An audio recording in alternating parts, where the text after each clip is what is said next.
Hi, ശരത്താണ്. കഴിഞ്ഞ ദിവസം നമ്മൾ ചെയ്ത വീഡിയോയുടെ കണ്ടിന്യൂഷൻ വീഡിയോ ആണിത്. അതായത് 12 മൾട്ടിബാഗർ സ്റ്റോക്കിനെ പരിചയപ്പെടുത്താമെന്ന് പറഞ്ഞിരുന്നു. അതിനകത്ത് 6 നമ്മൾ ഓൾറെഡി ചെയ്തു. ബാക്കിയുള്ള 6 ഇന്ന് സംസാരിക്കാനായിട്ട് പോകുന്നത്. ഈ ആറ് കമ്പനികളുടെ ബിസിനസ് അനാലിസിസ് നമ്മൾ ചെയ്തിട്ടില്ല. നേരത്തെ സംസാരിച്ച കമ്പനികളുടെ എല്ലാ ബിസിനസ് അനാലിസിസ് അല്ലെങ്കിൽ അറ്റ്ലീസ്റ്റ് അതിന്റെ ബിസിനസ് മോഡലിനെ പറ്റിയൊക്കെ നമ്മൾ സംസാരിച്ചിട്ടുണ്ടായിരുന്നു ചാനലിൽ.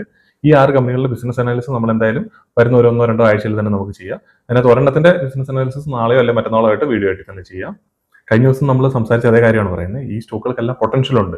ഇവർ ഇപ്പൊ പെർഫോം ചെയ്യുന്ന പോലെ, അല്ലെങ്കിൽ മാനേജ്മെന്റ് ഇപ്പൊ ഗൈഡ് ചെയ്യുന്ന പോലെ ഈ രീതിയിൽ തന്നെ നല്ല രീതിയിൽ പെർഫോം ചെയ്ത് മുന്നോട്ട് പോയി കഴിഞ്ഞാൽ ഇവർ നല്ല റിട്ടേൺ ജനറേറ്റ് ചെയ്യാൻ സാധ്യതയുണ്ട്, അല്ലെങ്കിൽ മൾട്ടിബാഗേഴ്സ് ആകാനുള്ള സാധ്യതയുള്ള കമ്പനികളാണ്. ഇത് കൃത്യമായിട്ട് ഇതിനെ ട്രാക്ക് ചെയ്യണം, സ്റ്റോക്കുകൾ കൃത്യമായിട്ട് പഠിക്കുകയും ചെയ്യണം. എന്തായാലും നമുക്ക് സ്റ്റോക്കുകളെ പറ്റി സംസാരിക്കാം. ആദ്യത്തെ സ്റ്റോക്ക് എന്ന് പറയുന്നത് കല്യാൺ ജുവലേഴ്സ് ആണ്. എല്ലാവർക്കും ഫെമിലിയർ ആയിട്ടുള്ള ഒരു കമ്പനിയാണ്. നല്ല രീതിയിൽ ഗ്രോ ചെയ്തുകൊണ്ടിരിക്കുന്ന ഒരു കമ്പനിയാണ്. അതേപോലെ സെയിൽസ് ഗ്രോത്ത് അതേപോലെ നല്ലതായിരുന്നു. അതേപോലെ അതിന്റെ സ്റ്റോക്കിന്റെ ചാർട്ട് നോക്കിയാലും അറിയാം, കഴിഞ്ഞ ഈ 2025 മുമ്പ് വരെ നല്ല രീതിയിൽ റിട്ടേൺ ജനറേറ്റ് ചെയ്തിട്ടുള്ള കമ്പനിയാണ്. 2025 തുടക്കത്തിൽ ഇവർക്കെതിരെ ഒരു അലിഗേഷൻ